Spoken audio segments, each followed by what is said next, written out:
নেশাগ্রস্ত তাদেরকে আইনের আওতায় আনা হোক। আপনারা কি বলেন? আমাদের শুধু এই তেঘরিয়া না, নতুন পাড়া যত শহরে যারাই নেশা করে তাদেরকে আপনারা আইনের আওতায় আনেন, তাদেরকে আপনারা প্রশাসনের আওতায় আনেন, তাদেরকে আপনারা বিচার করেন। আপনারা নিয়ন্ত্রণ রাখতে পারবেন না। আজকে সুনামগঞ্জ শান্তির শহর, ওলামায়ে কেরামের শহর, এই শহর খানসার হুজুরের শহর, শেখ গাজীনগরের শহর। ওনারা আমাদেরকে শিক্ষা দিচ্ছেন আমরা সাম্প্রদায়িক ধর্ম দাঙ্গাকে পছন্দ করি না। পালন করে যাওয়ার চেষ্টা করুন। আমিন। হুজুর আমজুকা বসবাস করতে পারেন।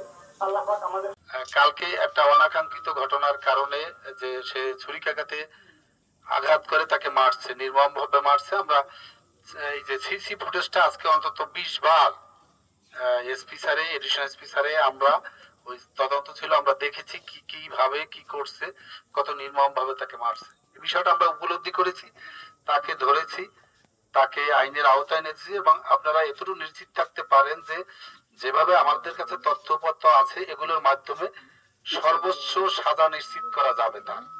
তার যে পাপ, এই পাপের প্রায়শ্চিত্ত সে ভোগ করবে, এটা আপনারা নিশ্চিত থাকতে পারেন।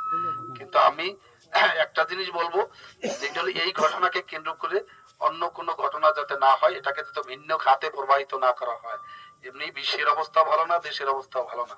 এই জায়গায় আমরা যাতে কেউ কোনো উস্কানিমূলক কথা না বলি এবং জিনিসটার অন্যদিকে না নেই, ঠিক না?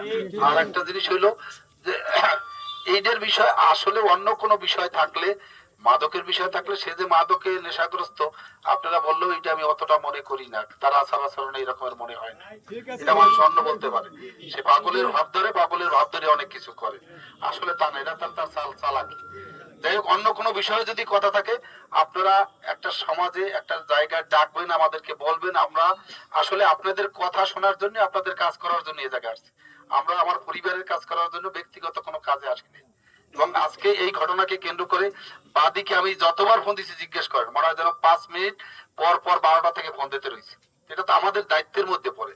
আপনারা হয়তো মনে করতে পারেন আমি মানে মাগরিবের নামাজ পড়তেছি, তখন মনে হয় নামাজে দাঁড়াইতেছি, চলতেছে দোয়া পড়তেছে, তখন আমি ফোনে কথা বলতেছি এই বিষয়টা নিয়ে। এখন এর মধ্যে আসবো না, এদিক দৌড়াবো না ওদিক করবো।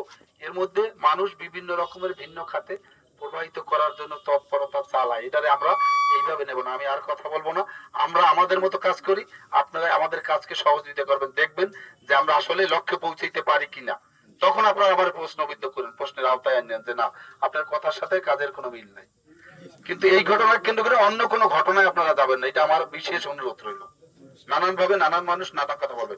যাই হোক, জানাদের সময় হয়েছে, সকলের মঙ্গল কামনা করি, আমার জন্য দোয়া করবেন। আসসালামু আলাইকুম।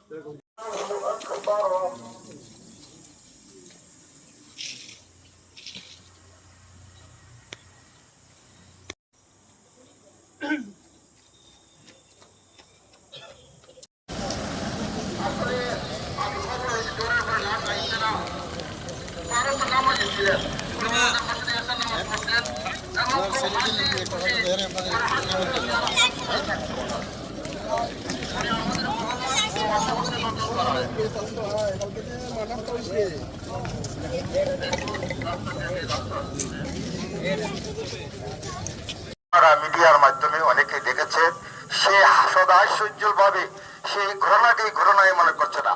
তাই আমি মনে করি তার এই পরিকল্পিত হত্যা করা হয়েছে তাকে। সে একজন ভালো মানুষ ছিল মুমিন, সেই হত্যা বিচার আমরা চাই। আমরা আইন শৃঙ্খলার কাছে অনুরোধ করব, মুমিনের যে হত্যার দৃষ্টান্তমূলক শাস্তি এবং তদন্তের মাধ্যমে তার ফাঁসির ব্যবস্থা করা হয়, এই শহরের মানুষের কাছে।